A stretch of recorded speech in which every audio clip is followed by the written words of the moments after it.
The people who sit in darkness have seen a great light. On those dwelling in a land overshadowed by death, light has arisen. Alleluia, alleluia, alleluia. The Lord be with you. A reading from the Holy Gospel according to Mark.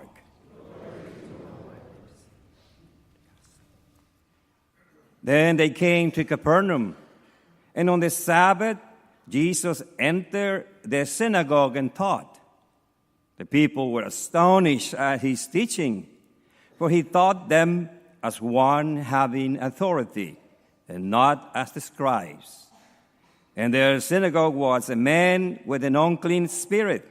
He cried out, "What have you to do with us, Jesus of Nazareth? Have you come to destroy us? I know who you are, the Holy One of God." Jesus rebuked him and said, "Quiet, come out of him." The unclean spirit convulsed him, and with a loud cry came out of him. All were amazed and asked one another, "What is this? A new teaching with authority. He commands even the unclean spirits, and they obey him." His fame is spread everywhere throughout the whole region of Galilee.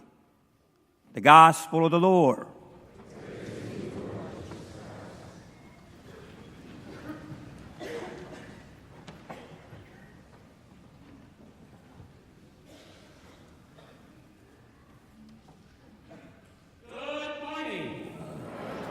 Oh, good.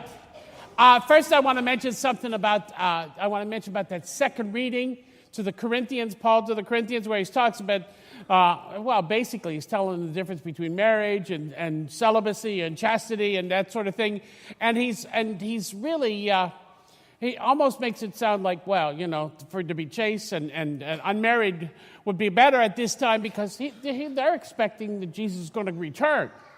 The other thing, too, is that he's speaking to the Corinthians, and the Corinthians were noted for, how do I say this? They were the first free lovers, I tell you. They were the ones who, they were noted for their little bit of hippiness, okay?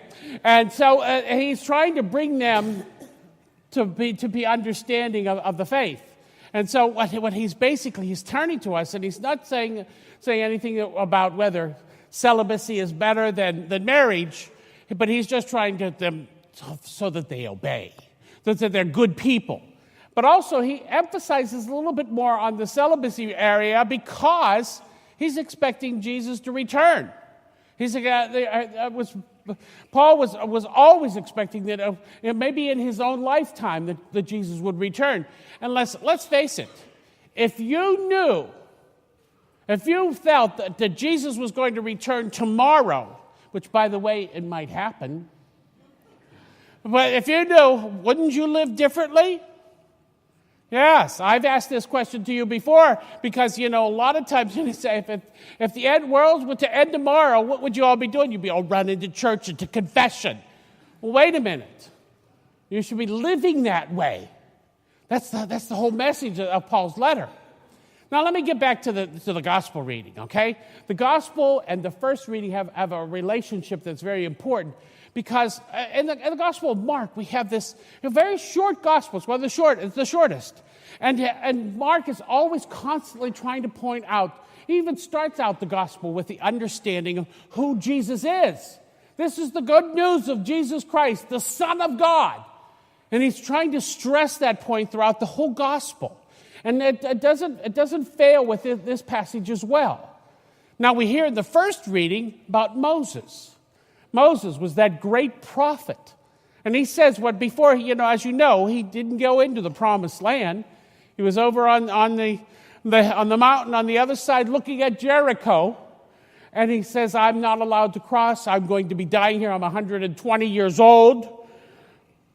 Oh, I'd be dead already. But anyway, he's 120 years old, and he says, God has told me that I'm not going to cross. I'm not going to see the promised land. And the people were all like, what are we going to do? And of course, the passage of Scripture there turns around and says, God will send you another prophet. God will lead you. God will be with you. Be not afraid. And so he sends them off, and he goes off to die.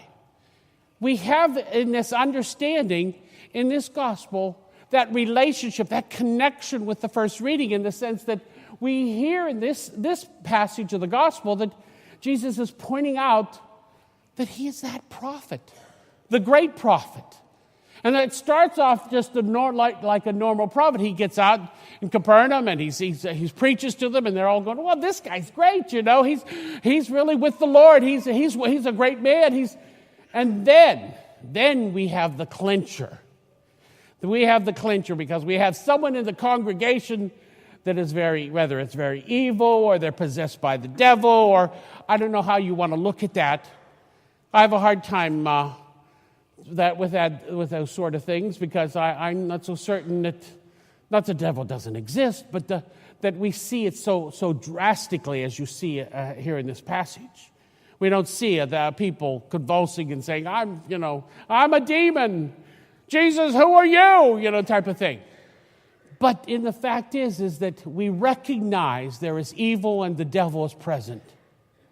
And in that man. And what does he say? He says, you are the Christ. Why would he admit to that? Why would that evil turn around and say, what do you want of us? He's not just saying that because he's saying that so that the people in the congregation would have thought, he's with the devil. He has not the power of God as a prophet. He has the power of the evil one. And so what does Jesus say? Get out of him. Get out of here. And the evil one is separated from the man. And the people realize that. The people realizes that all of a sudden he's not with the devil. He's with God. And what type of power is that? He has even power over the evil one. That's a deal breaker, folks.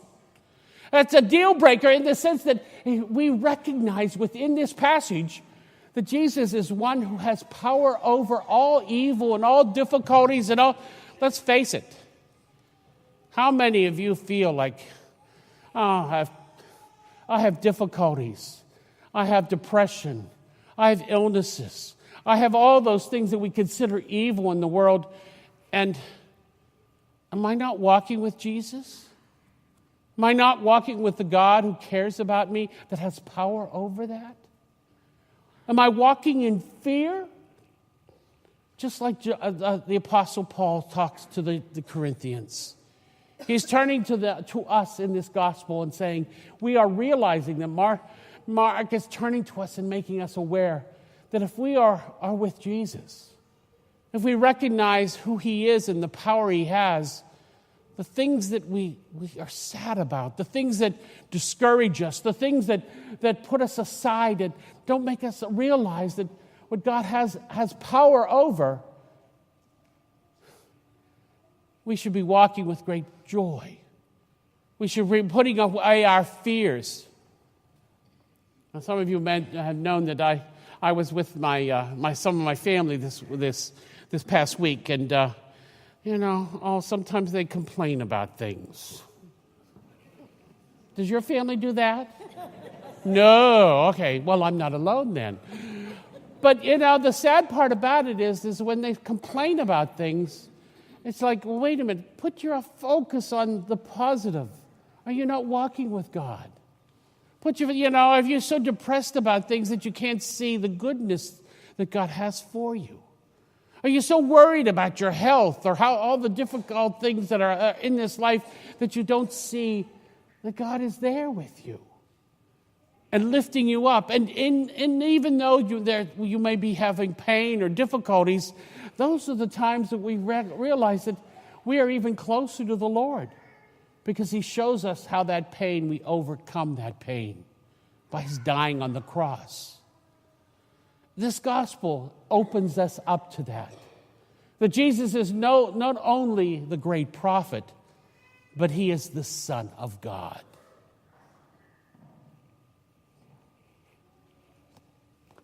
Do I get an amen? Amen. Okay. Today we have our second collection today is for our seminary collection, and we have this young man that's standing up near the altar up there with the deacon is one of our seminarians from the Diocese of Orlando, Alex. Alex is from his parish, is from Blessed Trinity in Ocala. So he's going to say a few words about the seminary. Don't tell him the truth, will you? No, tell him all the good stuff, okay?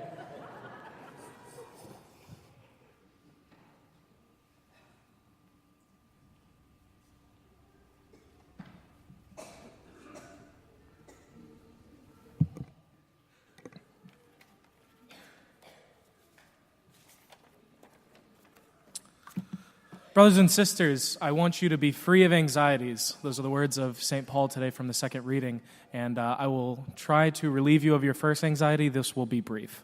Like Father said, my name is Alex Feliciano. I'm from the Diocese of Orlando, studying at St. John Vianney College Seminary in Miami. I'm a junior there. And I've come today to kind of tell you about how Christ has relieved those anxieties in my heart and led me to this path. My discernment for priesthood did not start as early as most men. I started later in life, and so I was a cradle Catholic, raised in a Catholic household. I remember praying the rosary with my family constantly, and that's kind of where my Catholic education began, and my devotion to our Blessed Mother started. I am the youngest of three. I'm the only boy, and my parents came here from Puerto Rico in 1986. And so we've been here in the United States since then. I remember my mother, when I was little, she would say, "Oh, it would be so great if you would be a priest." And I would look at her, and then I would turn away. And I was like, that's crazy. Or she would do this one because she's funny. She would go, "Oh, I wish one of my kids would be a priest." Coming from a family with only two girls and being the only boy, you can only imagine. I think I picked up the hint, but again, I just kind of pushed it away and didn't listen to her. I went on to high school, and in high school is when I started kind of pulling away from the faith.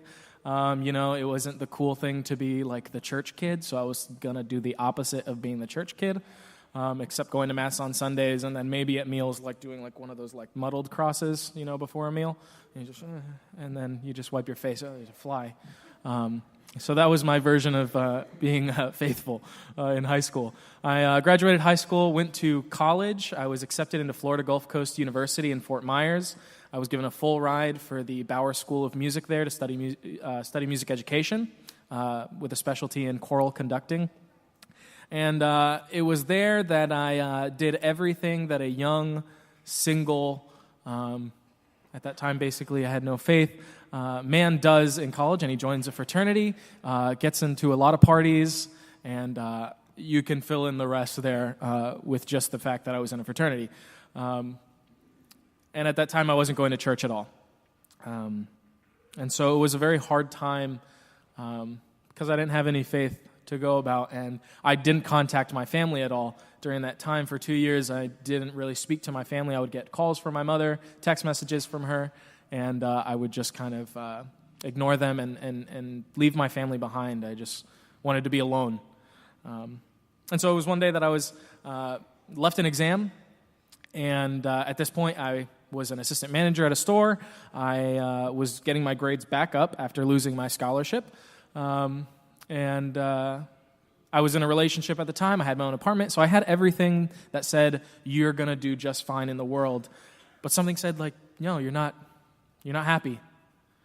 And so I left that exam, and I called the one person that I didn't think I was going to call, and I called my mom.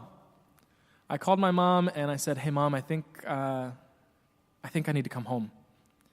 And there was like this 2-second pause, but to me, that felt like 5,000 years. It was like just dead silence, and I was worried, like she was going to start yelling and all this stuff over the phone. And after 2 seconds, she just said, okay, your room's ready. So I come home. Like the prodigal son, I didn't come home to judgment. I came home to loving and merciful parents. They took me in and